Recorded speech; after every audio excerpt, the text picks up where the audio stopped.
Well, hello and welcome to the Church Office podcast. My name is Gavin Smith, and it's a joy to welcome you today to our Admin and Ops podcast. We love talking about all the work of ministry that happens behind the scenes, whether that's governance, policy, procedure, whether it's the joy of putting on events. There's a whole bunch of stuff. And if you're involved in administration operations, you'll know the life and the work that we're going to talk about. Today, I've got a special guest on, Paul Harrison. From Christian Safeguarding Services. Mate, thank you so much for coming to the podcast. Hey, you're welcome. Thank you. It's a pleasure. It's great to have him on and to have such an expert in this area. We've got questions to ask him, and we've also asked him to put together sort of where are the 5 areas that can be challenges for church in this area of safeguarding? What are some of the things that we face? The questions that we have, and to have you on is brilliant. And before we get into our discussion, what I'd love to do is to do a little promo for Church Street, our sponsors. And we are so grateful for Gavin and the team at Church Street who sponsor the podcast, who are kind enough to work with us at the church office. And if you haven't heard of this software before, if you're not using it, then this might be something for you to check out at churchsuite.com. There is a whole bunch of stuff that it will help you with administratively, in your comms, in your rotas, in your small groups. There are stacks and stacks of things that you can do, and there is training modules in it, and I know loads of churches are using it. So if you've not heard of it, please check it out. And a big shout out to those guys. Paul, it's great to have you on, and we love Paul and Sue at Christian Safeguarding Services. We regularly connect, and how's life and the charity and all the work that you guys are doing? Yeah, good. Busy. The world of safeguarding never seems to settle down. You just seem to move from one thing to another. But yeah, it's good. We're very encouraged, and the ministry seems to be being appreciated. So that's great. No, you guys are doing a great job, and yeah, we love that. And yeah, if you've not heard of Christian Safeguarding Services, Paul, give me like sort of 2 or 3 minutes on what do you guys do and provide for churches? Yeah, sure. So our aim is to provide a complete safeguarding service. So we do everything from obviously DBS checks. We process them through. That's an electronic system. It's all completely online, and the church has complete control of that. Great. We do a lot of training. Key areas of training, I guess, would be governance, and then safeguarding lead, and then the essential awareness, which is the one for staff and volunteers who are working directly with vulnerable people. But then we do a whole range of other stuff like safe recruitment, for example, handling concerns and complaints and allegations. A whole range of different training that we do, lots of resources on the website. We provide template policies, safeguarding policies, and we do sort of a lot of consultancy type stuff. So we do policy review, but we can help churches to work things through. And then we have the advice line, so that if people have got a specific safeguarding issue that they're trying to work through, we can support them with that. Yeah, it really is a complete service, isn't it? And I know so many churches who benefit from it. And what makes you guys distinct and lovely is this real sense of just approaching it in a very theological, sort of biblical approach, isn't it? And that really stands out. I mean, that's what we believe. Care for the vulnerable, care for everybody. It is such a feature within Scripture. That we feel that that's the best way to approach safeguarding, that Scripture really does set for us the highest of standards, far higher than government do. And so if we can approach it that way, it can be much more embedded into the life of the church. It just becomes part of the expression of ministry. And that's very much where we come from with this. Yeah, it's right, isn't it? And I love your heart for that, because it's not just ticking the boxes and making sure we're following the right legislation, but there's a heart of actually we want to care for people, and exactly, and just as the Scripture does, just like Christ does. And so yeah, so these guys are the real deal. This is fantastic, and we want to highly recommend them to you. And if you've not, please go and check out their website. And there's a membership that you can join, and you can access a whole bunch of stuff, which is what Paul is sharing. Mate, so I've asked you to do a bit of work, really, just particularly in the area of like identifying sort of 5 common areas that churches have challenges. And we were chatting on just before we started the podcast, saying that the churches will often do a big piece of work. They'll get safeguarding to a certain point, and then it gets a little bit stuck. And there's not review, there's not thinking, and the world is constantly changing around us, isn't it? And the challenges of this Absolutely. area is more difficult. So, am I leading that into that? Am I getting that right, Paul? Yeah, absolutely right. Absolutely right. We do find that, churches perhaps 10 years ago, 15 years ago, really got themselves on track. Yeah, But then they just haven't kept up with the changes. yeah, For example, your safeguarding policy, we should be reviewing that annually. yeah, Not to say that we need to make massive changes, but we should be looking at it to make sure that it's still suitable. yeah, I think the other thing that sometimes happens is churches have got that sorted, and then all of a sudden they start thinking about a new area of ministry, yeah, but don't think to loop back and bring the safeguarding side of that in. So, for all sorts of reasons, including changes nationally and locally, things are changing all of the time. We update our safeguarding policy, the template policy that we have every year. And we always just indicate what exactly the changes are, so that it's easy to replicate that into your own policy, that kind of thing. yeah, yeah. Yeah, no, so important. So really important topic, and so grateful to have you on here, mate. So give us number one. What is the one of the top, the first ones that came to mind? Yeah, sure. I think the first one that came to mind for me was about governance. Yeah, Now, I know that that can sound a little bit, well, what's that got to do with safeguarding? And perhaps less so with your audience, but a lot of audiences, it's kind of time to yawn and sort of switch off. yeah, But governance is really, really critical, and so many things flow out yeah, of good governance. Um, Interestingly, when we see the big failures, the ones that hit the media, mm, whether it be the Christian media or even the secular media, and obviously we've had a number of yeah, those over the last few months, unfortunately, yeah, in church contexts. Um, Almost every review that you ever see talks about a failure in governance at some yeah, point. yeah, And so it's one of those things that this is one of the reasons why we feel it's so important to think about safeguarding from a biblical perspective. mm, What governments say to us is safeguarding shouldn't be a bolt-on. It shouldn't be an add-on, sort of something that we think about. Great, we've ticked that box, so now we get on with our real work of yeah, ministry. Rather, we should be shaping our approach to safeguarding from our core values and our core beliefs, and that's uh, although we do that biblical, coming from a biblical perspective for different reasons, it's precisely what government wants us to do. But very often it is sidelined. And for example, one sort of thing that we sometimes come across might be a church where they have elders, they have deacons, maybe the trustees of the charity are the elders.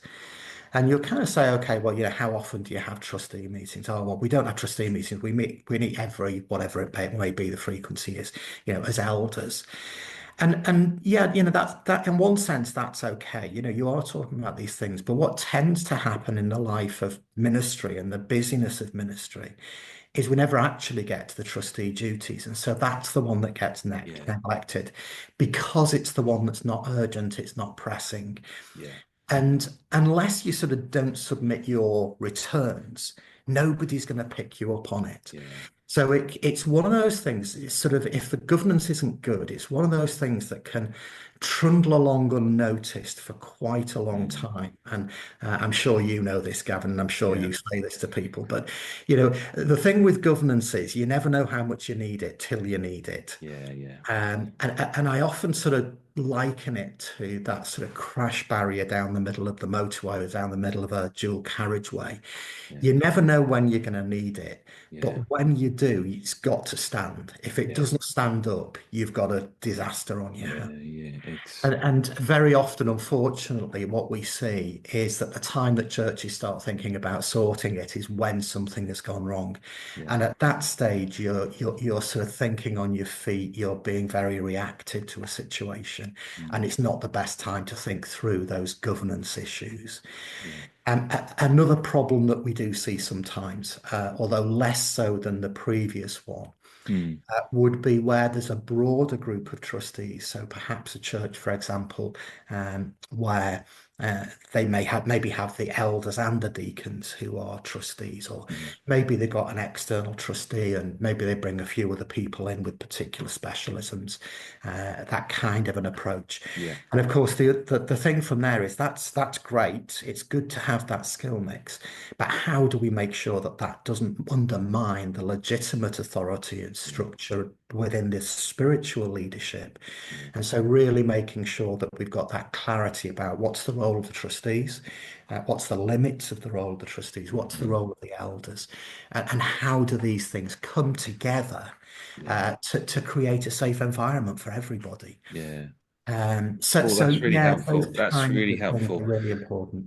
Yeah, that's really helpful. And I've heard of like some trustee boards or PCCs that have gone, okay, well, let's designate a trustee who is a safeguarding lead for a trustee Yeah, person, and they're going to champion it in there. And do yeah. you think that approach works, or are you calling a wider approach to say all trustees should Yeah, champion in this? It's it, hard to get that right, isn't it? it is hard to get right, and the messaging that's coming through is slightly mixed. Okay. So on the one hand, the Charity Commission are pushing more and more that you should have a safeguarding trustee. Yeah. But at the same time, they're also saying, but safeguarding isn't the responsibility of the safeguarding trustee and the safeguarding lead. Yeah. It's a shared responsibility. Yeah. I guess for trustees, really, it seems to me that there are two major risks that the trustees have got to manage. Hmm. One obviously is finance, Hmm. and the other is safeguarding. Yeah. They're the two things that the Charity Commission will really scrutinise, Yeah. and they want to see that we're thinking about those things. Yeah. So there's a slightly mixed message that's coming through from the national level about this. My own view would be I think it makes sense for a trust board to have a safeguarding trustee. Not least because that person can sort of devote themselves to, making sure that they're staying up to date. So not just safeguarding training. We have different churches use different approaches. Some just train some of the trustees and then cascade that information. Absolutely legitimate, absolutely fine. Others say, no, we want to train all the trustees.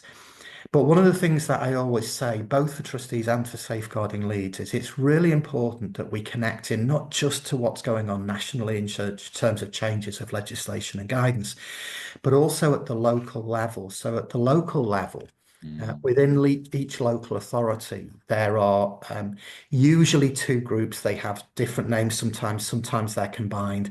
Sometimes you have these groups spanning more than one local authority, but you have something called a Safeguarding Children Partnership, something Okay. similar to that, and a Safeguarding Adults Board. Now, what those boards do is that they're made up of sort of very senior director level people within local authority, within health, within the police, Mm-hmm. that kind of thing. And they define the strategy and the priorities across the local authority area. Okay. So on the one hand, we must stay in touch with what's going on nationally, as we get Yeah. changes in legislation and guidance, but it's also important to stay in touch with what's going on locally. We as an organisation will make sure that we're staying on top of the legislation and guidance side of things, but we just don't have the capacity to monitor every single Yeah. local authority Yeah. for every time a phone number changes or every time they restructure. And so connecting into those boards, they usually have a newsletter, almost always have a newsletter. And in that newsletter, they will notify you of any significant changes. Yeah. And so what I would say at that sort of governance level in terms of the safeguarding trustee would be there's no point in having everybody signing up for that newsletter. Hmm. There's no Hmm. point everybody trying to monitor it. But if you've got one person, they can flag to the other trustees when there's something that they need to think through. Yeah. And then it can become a sort of shared responsibility. So I think it's a good idea. I don't think it's the only way to work, Hmm. but I do think Hmm. it's a good idea. Hmm. So, for example, some churches, none of the trustees really have a strong background in safeguarding, but perhaps they've got a safeguarding lead who's not a trustee, not even a church leader, maybe. Yeah. but who's got a really strong background professionally in safeguarding.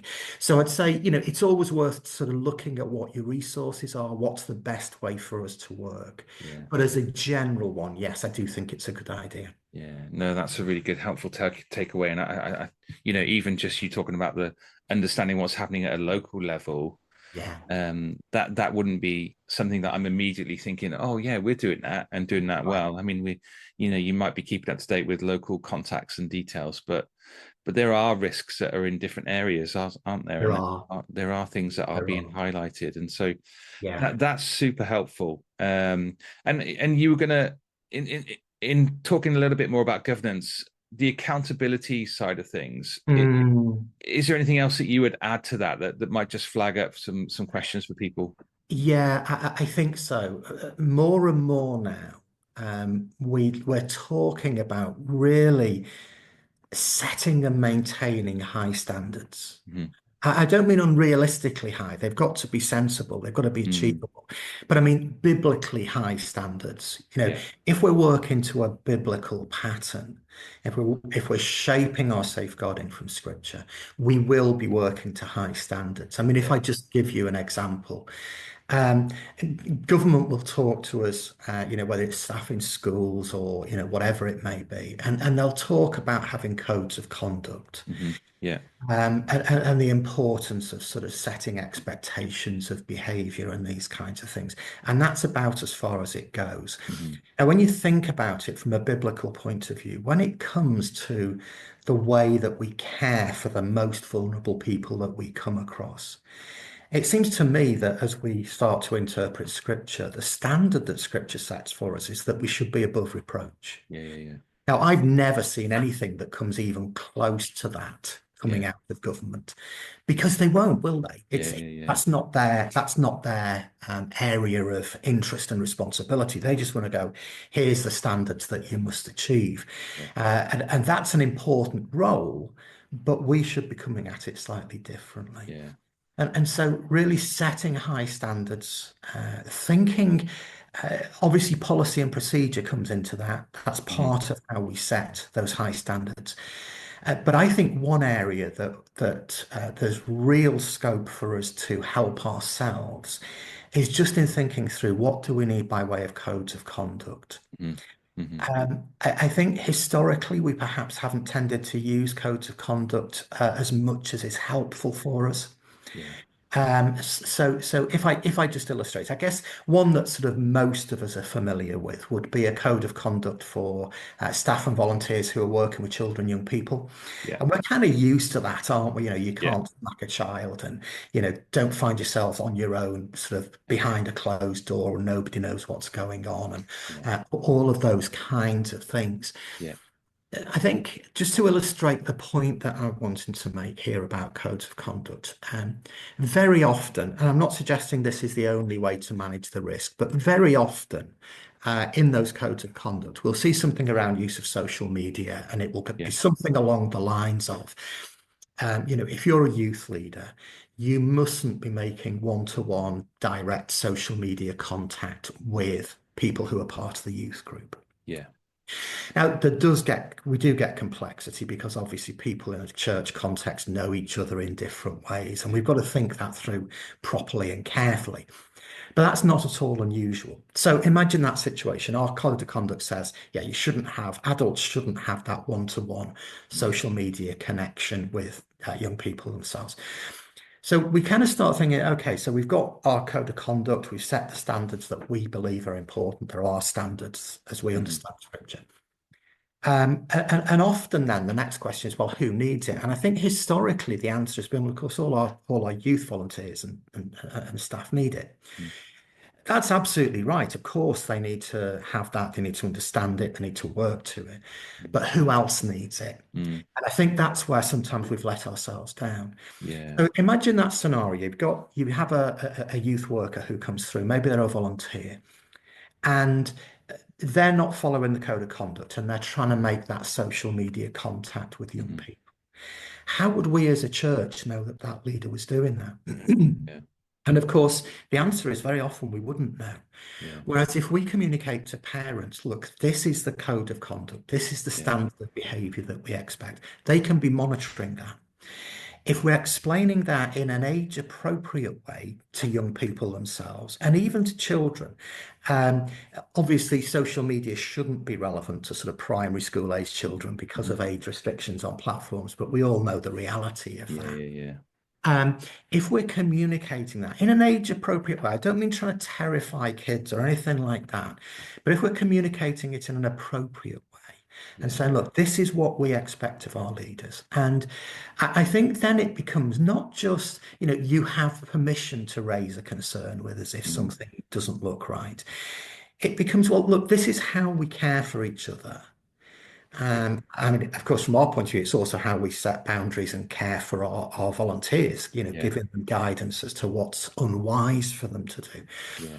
But if the young people themselves know it and they know that we're giving a very positive message that says, look, if someone is not working to the code of conduct, if they're not meeting that standard that we've set for ourselves, we need to know because we're really serious about this standard. Yeah. And so Yeah. if Yeah. somebody isn't meeting that, we want to help them to meet that. So Yeah. it's safe for everybody. Yeah.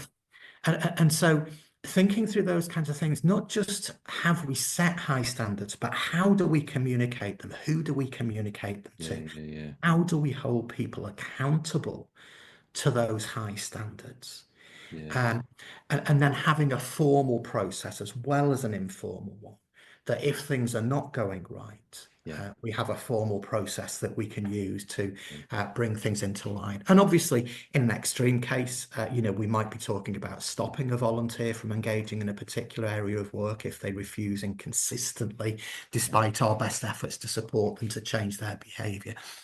Um, that kind of bending of the rules, so Mm. constant not following procedure, not following code of conduct, is one of the things that we would talk about in safe recruitment.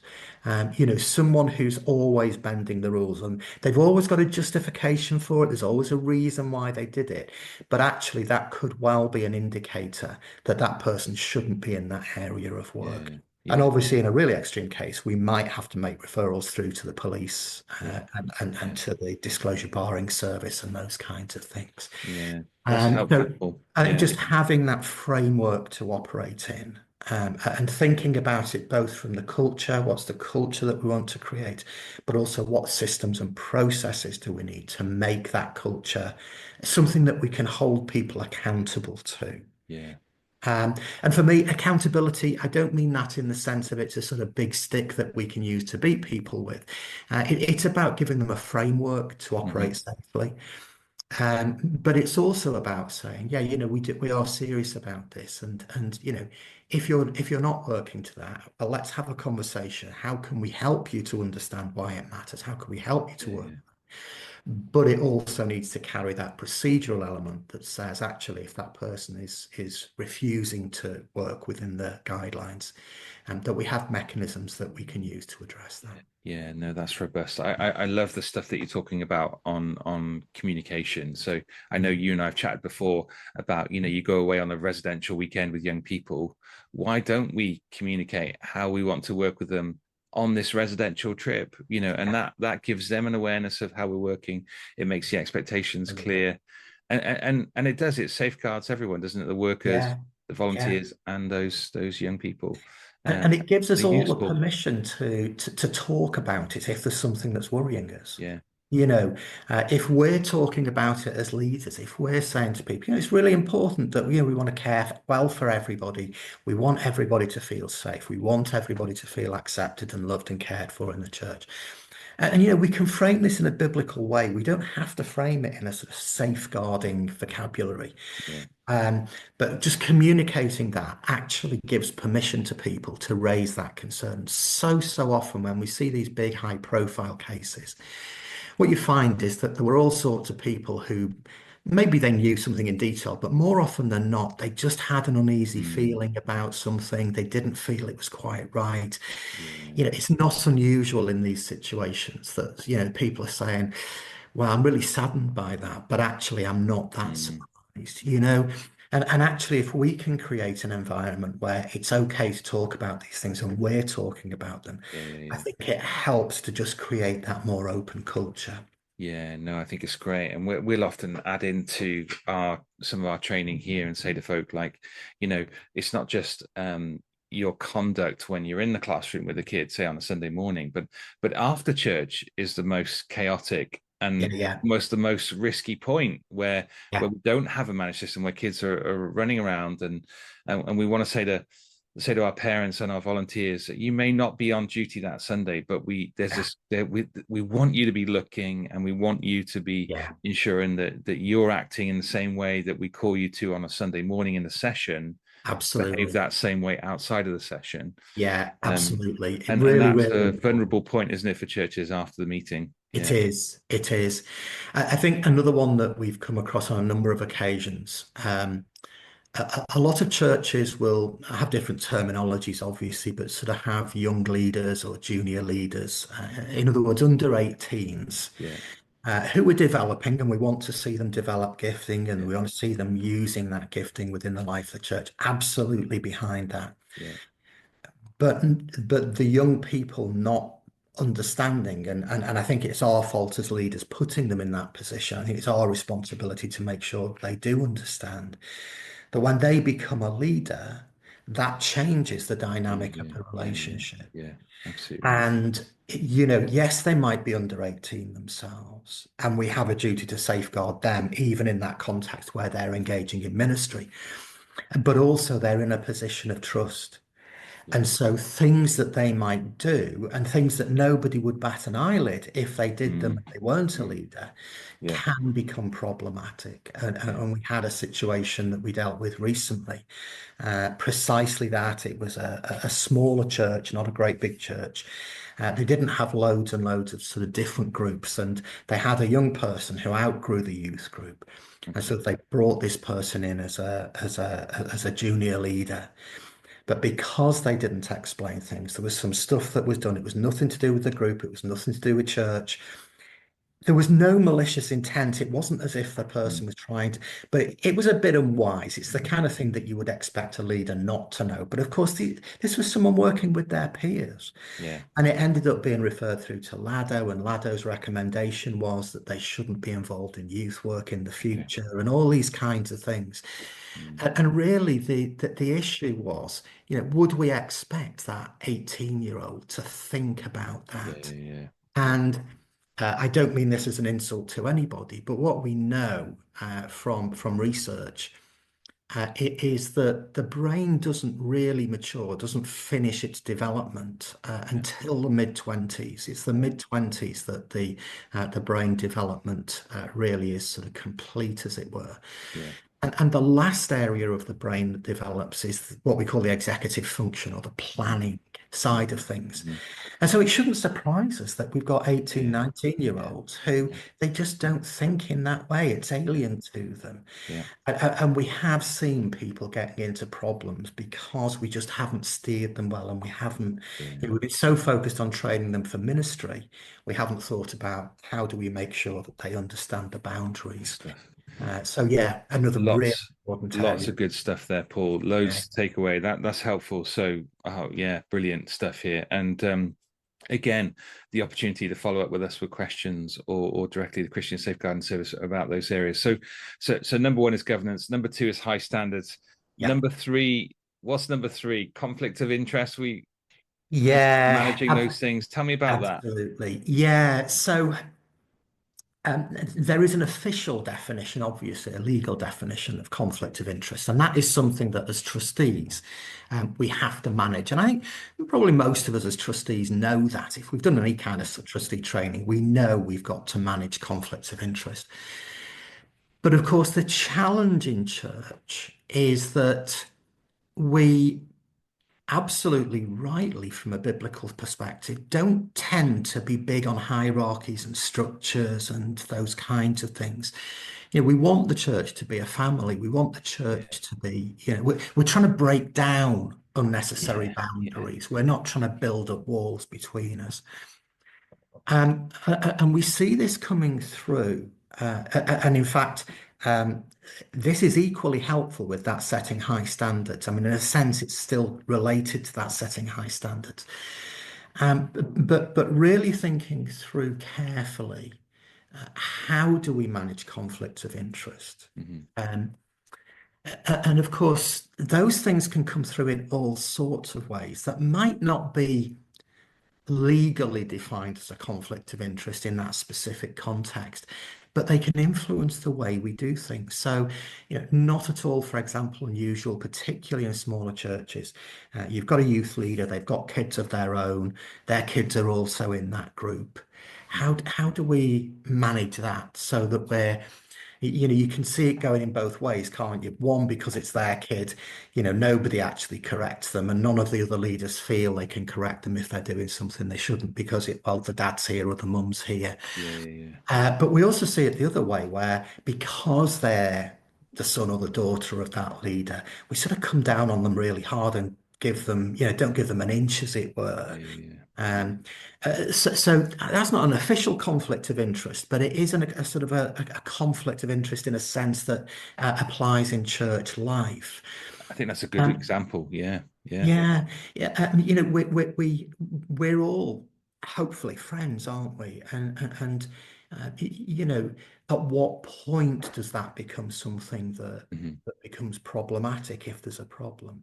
We said earlier, didn't we, that you never realize the value of good governance until you have a problem, and that's the point at which the rubber hits the road, and all of a sudden we get a real life test of those things that have been Yeah. theoretical to that point. But let me just give you another example of the kind of way these things can happen.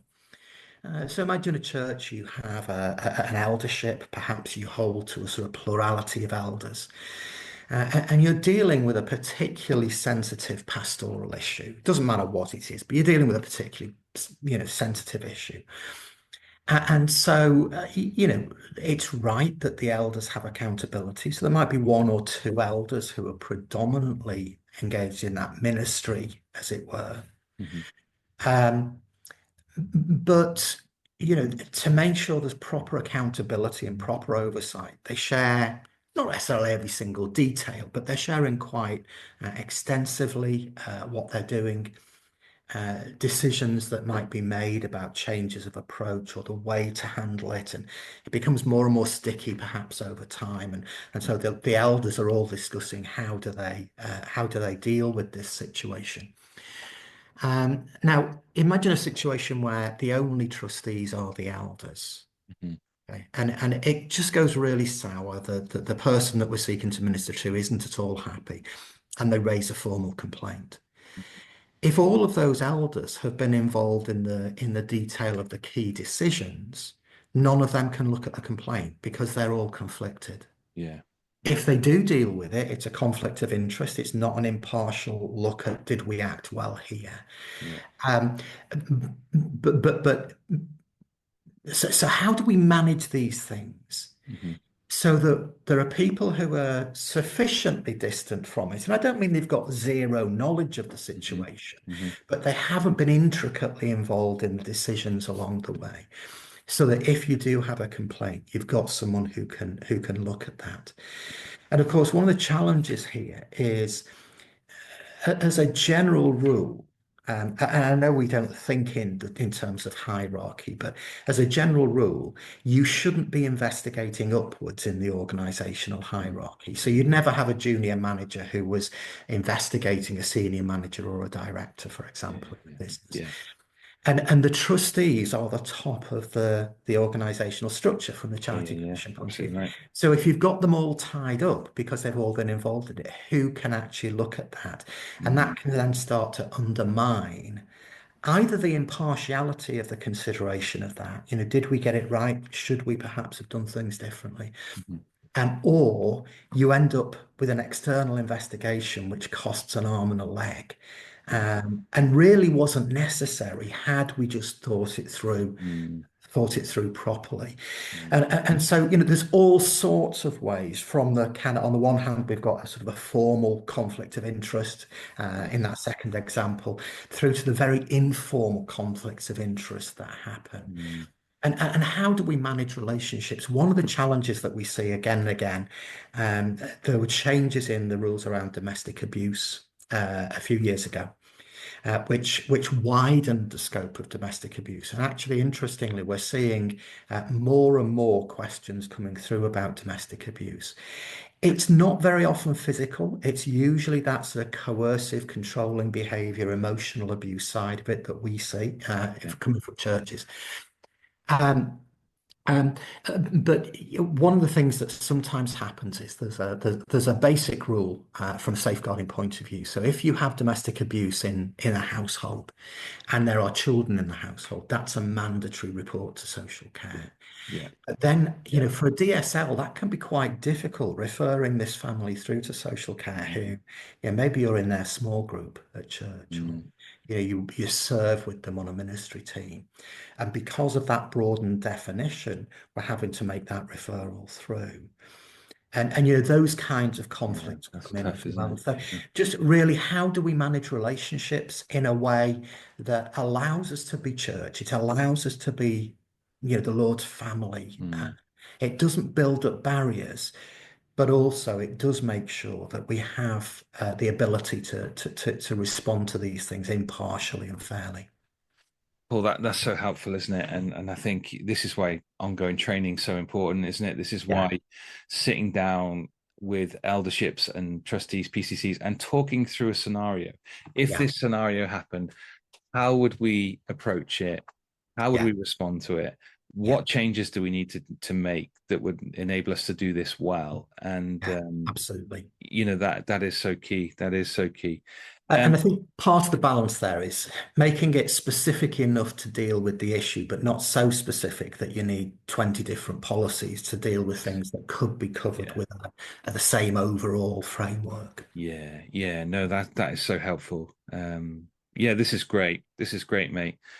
Let's move on to number four then. Um, Low level referrals. You mentioned Yeah, this. This is a, yeah. a big thing for churches. It's a big thing for churches. It's a big thing right across the board. If you look at the more recent guidance for schools, over the last few years, it's something that they've really been flagging up in schools. So what do we mean by a low level concern? Well, we're talking about concerns which are that they're not at the level where you're going to refer them through to statutory services. It's not going to go to the police. It's not going to go to social care. Mm, But nonetheless, there's a concern. That might be about someone's well-being. We might feel that they would benefit from some particular support, or it might be about low-level protection stuff. yeah, It's not high level because by definition that would go to social care. yeah. And I think historically, as churches, um, I think record keeping has improved over the years, Mm, although I think there's mm, still a fair way to go. Good records are really, really important for us. Um, but recording those things that are just very low level and don't seem to be that significant. yeah, Now, there's balance here. yeah, I'm not suggesting we get into, well, so and so looked a bit pale today, so I'm going to write a safeguarding report. yeah, yeah, yeah, We're yeah. not talking about taking it to a silly level. Um, but nonetheless, there are those lower level things, and we often talk about when we start to have concerns about a situation, we talk about this kind of the metaphor that we often use is pieces of the jigsaw. Mhm, mhm. Um, it's as though every little piece of information is one piece of the jigsaw. And of course, from any individual piece, you can't tell what the overall Yeah, jigsaw yeah, picture yeah, is. yeah, We've got to bring them together. And if we're not recording those low level concerns, yeah, how do we bring that information together in yeah. a meaningful way, in a useful way that allows us to minister well to those that we have responsibility for, and we're always in these situations because by definition they are low level concerns. We're always going to be working on a consent Mm, basis. mm, But that doesn't mean we shouldn't record. We don't need consent to record. We should be keeping records of these low-level concerns, which allow us to track patterns and trends over time and to mm, draw things together if there are pictures to draw together and all of those kinds of things. But yeah, that really sort of recording low level Yeah, concerns is a really important one. If I can just also just chip in with a little bit of a sort of signpost to something that might be a useful resource for some churches. You mentioned Church Suite earlier. yeah, We've become aware now of a product called I Know Safeguarding. It's a standalone module, so it doesn't need to integrate with anything else. You can just have that one yeah, product. Um, but what it allows you to do is to create an environment where you can record concerns very, very easily, including those low-level concerns. It's nice and confidential. You fill in a form, it's an encrypted form, it sits on a database server, and it's only your safeguarding team who can see that. yeah. Brilliant. Um, but you can even do things like if you've got safeguarding posters around the building, you can stick a QR code on there. People can scan the QR code. It takes them through to the form to fill in to report the concern. And nobody in that sense needs to know that they have done that. Obviously, the safeguarding team will need to know, obviously. Yeah, But let's say, for example, you had concerns about the way a church leader was behaving or something like that. You could do that in a way that that church leader wouldn't see, unless, of course, they were the safeguarding lead. mhm, But the church leader wouldn't see yeah, that, and you can report it. It makes it really easy, and it brings the data together. We're actually working with the guys who developed I Know Safeguarding. It's the most flexible system that we have seen to date, and it's also the most cost-effective system that we have seen to date. Now, it's not right for every church. yeah, Not all churches need electronic system. yeah, Um, but if it was something that one of the churches viewing this podcast were interested in, what we are more than happy to do at CSS is we've played with it, we've sort of got it set up in a way that we think works well. And so we would be very, very happy. You will be able to buy it through ourselves, through a link on our website. And if you do it that way rather than going direct, we will support you in terms of how to use it. We'll set it all up for you, obviously working with you. yeah, But it just allows us to bring those low-level concerns together in an easy way, an efficient way, yeah, but we still get the information. But from a government direction, what they're saying to us is make sure you're recording those low-level concerns. And we're not only talking about safeguarding concerns, i.e., we've got concern about this young person or mhm, this mhm, elderly person, but also concerns about someone who might be working with those people. And mhm, you kind of mhm, just go in, yeah, well, go back to our code of conduct. They mhm. just seem to be forever sort of bending the rules. Well, that's something that we need to keep a note of, because if it is a pattern, we need to see that that's a pattern and we need to be Yeah. able to respond to it. This is so helpful. We've been looking at a digital system, and obviously a lot of schools use My Concern, and Yeah. again, to have one that's church specific, that to have one that you guys are going, this is a system to use, because we feel like we need electronic system because we've got an email address, Yeah. Yeah. but it doesn't. Yeah, those low level concerns aren't coming through, uh, Mm. and so the idea of having a QR code that means that takes you to a page you can see visibly who the people are on the safeguarding leads, because that can sometimes be the first thing Yeah. that Exactly. drops off, but you can actually see it, and then you can go to a form and you can make it, add some data to something that Mm. is going to be seen. This works. We're at a point where we've got 120 kids, so we need some sort of electronic system to help Yeah. us. Yeah. And the Yeah. ministries that are reaching into the community, again, they need this kind of level of intent. So Yeah. it might not be Absolutely. needed for smaller churches, but again, Exactly. this is stuff that we should be thinking about. The Yeah. cost is going to And, be lower around this, you were saying. yeah, I mean, none of these systems are cheap, Yeah, but they're sort of entry level, which gives you, for example, a safeguarding team of three. Because if people are scanning the QR code, that's not a user. yeah, So you have a safeguarding leader, deputy, maybe a safeguarding trustee. yeah, They do a discount for charities, so they do a 50% discount for charities. So it starts at £15 a month. That's great. So That's it's great. it's Yeah. not super cheap. You know, over Yeah. the year it's going to clock up, Yeah. but it is the most cost effective one we've seen.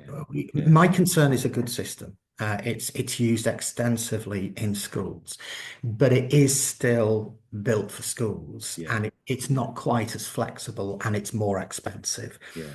Whereas the I know safeguarding, it really was built for churches, and in my view, it shows. Yeah. Nothing wrong with my concern. You know, Yeah. churches who've got it, I'm not Yeah. in any way suggesting they should change from it or anything like that. Yeah. And if you're looking at it and you feel that's the right solution for you, that's great. But at least Yeah. there's an alternative to I that love there, that. Yeah, I think we need it, which and the fact makes that it stands alone, because I yeah, know System have a whole bunch of stuff very similar to they Church do. Street, Yeah, and these guys have got again, they're serving the church and doing a great job, and so, yeah.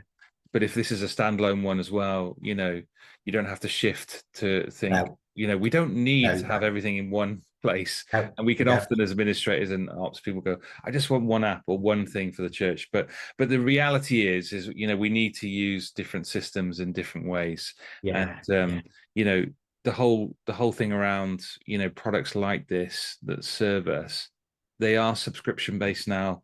It's yeah, not something you can just buy and as a one-off, and churches like that. But we need to enter into these things, and let us yeah. recommend that. Do. Um, Uh, and uh, that's going to be coming online in the next few months up through your Yeah, website. that's right. I mean, we're just getting it pulled together at the moment. We've already put that information out in our newsletters. So one Yeah, of our newsletters that went out recently, we had that.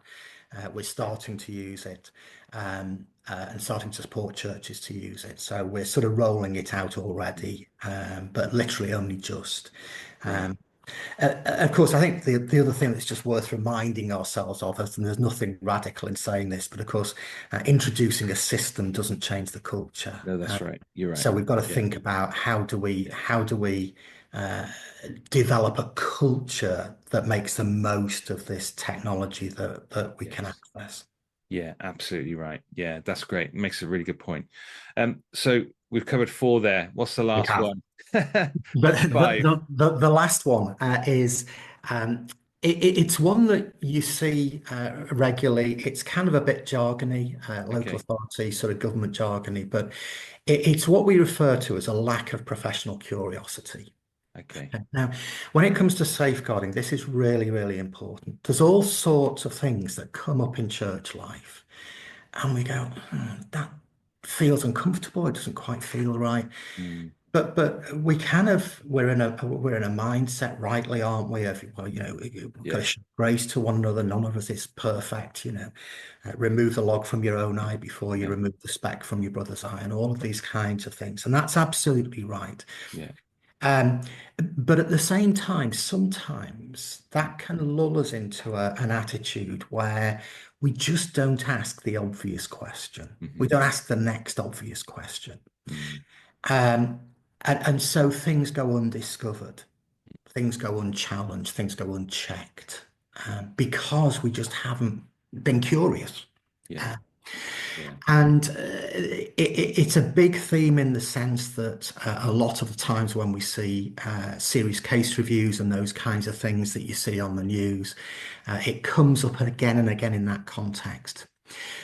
But also, I think as churches, we are so well placed, far better than sort of more official structures, as it were, and just to be curious about things. Mm, Because it's what we do naturally, isn't it? mm, You know, hmm. if someone's Yeah. chatting to us after service and they sort of share with us some difficulty, some challenge that they're going through, you Mm, know, our natural response, well, how can we help? How can I help? How can we help as a church? yeah. You know, what Yeah. are the things that we can do? And I think really tapping into that, and saying, you know, sometimes we don't meet need or we don't deal with things because we just didn't know.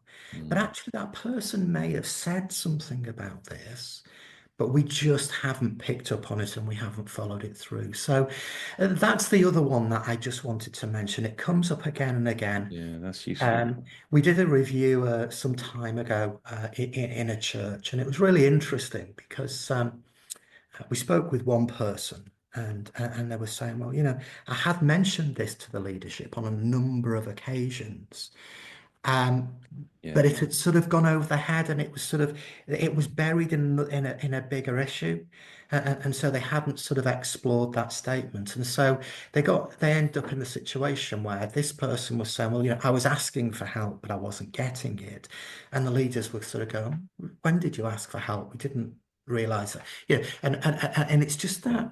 Be Yeah. inquisitive, be Yeah. curious, Yeah. Yeah. open up those conversations in a genuinely loving, caring, concerned way. But if that then indicates something that's a safeguarding issue, let's get it into that low-level concerns system. Mm. The low-level concerns, we're not going to pass them on outside the organization. We're not going to share them with everybody in the Yeah. church or anything of that nature. It's confidential. Anything you share Yeah. with your safeguarding lead is confidential. Yeah. But just creating that environment where we're being open, we're talking about these things, but also Mm. we're being inquisitive and we're inquiring about situations, not leaving the question unasked. I think sometimes we're a Yes. bit too polite for our own good, and we just need to Yeah, we be a are. bit more nosy. Bit nosy. I like the word Yeah. curious. I think that sounds good. Yeah. Yeah. And just, going back to that thing about after the meeting as well, and Yeah, that we need to be curious at that point. We need to have absolutely. our eyes open. As a Absolutely. family, as a church family, Yeah, yeah.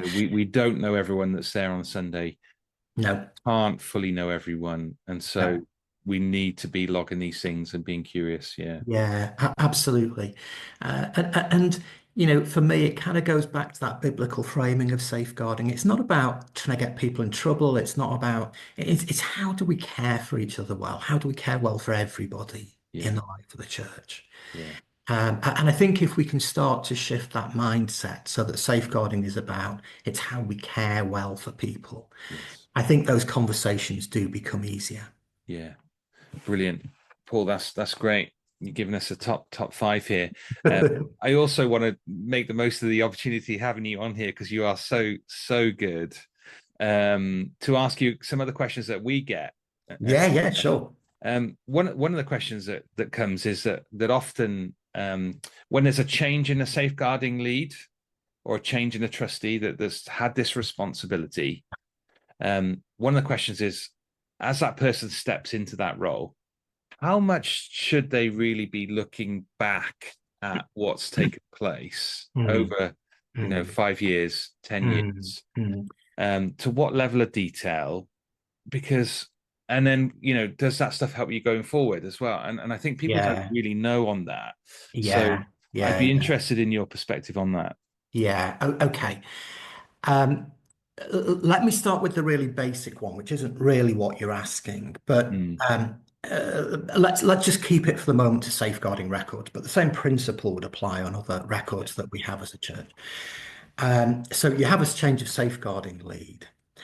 Um, any data that the previous safeguarding lead held, whether it be on paper or whether it be in mm, an electronic system, it's not the safeguarding lead's data, it's the church's data. yeah. Okay, that's a good start. Yeah, yeah, So, everything gets handed over. That there's nothing that the previous safeguarding lead should retain. And that includes taking them off any, if you've got password protected folders, all that kind of stuff. mm, So that we need to break that. Now, how far back should people go? Um, I think certainly anything that is an ongoing case, yeah, where there's an ongoing concern. You need to sort of familiarize yourself with that. And hopefully there would be a handover from the old safeguarding lead to the new safeguarding lead so we could identify that. Things which were purely historical, so long as we have that record and we can get back to it if something was to raise its head again, yeah, that's sufficient. We, yeah, we don't need to be delving back. yeah. Um, and that applies as well. One of the things that we sometimes see from a safeguarding point of view is we review our safeguarding policy, that's great, and we edit it and we make our changes, and that's now the safeguarding policy. Hmm. But really keeping version control is really, really important. Yeah. what was the policy at this point in time. Yeah. When we do these bigger investigations, the first thing that we do always is we construct a chronology, Yeah. because you can't look at things in the light of what we're doing today. You've got to look at it in the light of what was happening at that point in time. Yeah. Yeah. That's Now, helpful. am I saying that people need to be familiar with all of that? No, but keep it there so that if you do need it, you Yeah. can reference it. Yeah. But the really important ones are, where are we at now? What situations are we managing? Or have we got any that we've only just closed, but we're kind of just keeping, we're just being vigilant on it? Mm. Anything like that, I think it's worth the safeguarding lead catching up on that. And Yeah. hopefully, those things can be identified in any handover from the previous lead to the next one. Yeah. Um, One thing that can be really helpful from that point of view, I always say, so when a safeguarding lead receives a concern, Hmm. they set up what is referred to as a confidential file. Okay, Hmm. so they, whether it's an electronic file or whether it's a folder in a filing cabinet, you've got a folder there that's that person, and all the information about that person goes into that folder. And one of the things I encourage safeguarding leads always to do is, right from the first time they set up that folder, is set up a running chronology that Okay. just gives you a very quick summary of what's the current situation Hmm. here. Hmm. Literally just a 1 or 2 line summary of Yeah. what's what. It's not intended to give you all the information, but it just gives you the overall picture. So your new safeguarding lead can have a look at that, and they're not wading their way through pages and pages and pages of information. They can just get a very quick overall sense and orientation Yeah. from Yeah. that. Yeah. But the other thing alongside that that can be really helpful as well is just a simple log that kind of says, okay, this was the concern that came in. Mm. Hmm. Um, this is what we did about it at the time. Okay, we closed it on this date, and that's it. It's finished now. And I mean, we don't throw it away, but if we need to go back to it, we can do. But just things that give you that very quick overview. And if you're a church that has a lot of safeguarding concerns, and obviously we work with a number of those, just having that overview that says, Yeah. okay, That's well, helpful. these are the ones that are finished with. There's no ongoing concerns. And obviously, the longer the time from when it was closed as a case to now, the less likely you are to have to look at it. Yeah. So something that was live last month is going to be, you're probably going to have a look at that. Something that was live up until, the beginning of the year, you might be interested in. But things that are going back 5 years, you're certainly not going to be needing to go looking through those. Because if it's 5 years ago that we had the last active Yeah. involvement in that Yeah. Yeah. situation, Yeah. it probably indicates that it's settled, and there aren't ongoing concerns. So there's not a hard and fast answer to it. Yeah. But try and work from what's the current situation. Try and do the handover, and try and have those logs that allow you to quickly and easily see what have I got that's still open. What have I got that we've closed off and we're not doing anything further? Sometimes that might say, we're just low level monitoring. We've said to that team, keep an eye on it. We're not doing anything active as safeguarding leads, but the team are just monitoring it, and they will flag to us if there's any Yeah. more Yeah. concerns. So Yeah. Yeah. That's it, helpful. That's it's helpful. anything with data, isn't it? The more you can structure it usefully, the better. Yeah, I think the timeline stuff you're saying there is great, isn't it? When things were closed off, as a safeguarding team, are we happy that this is resolved?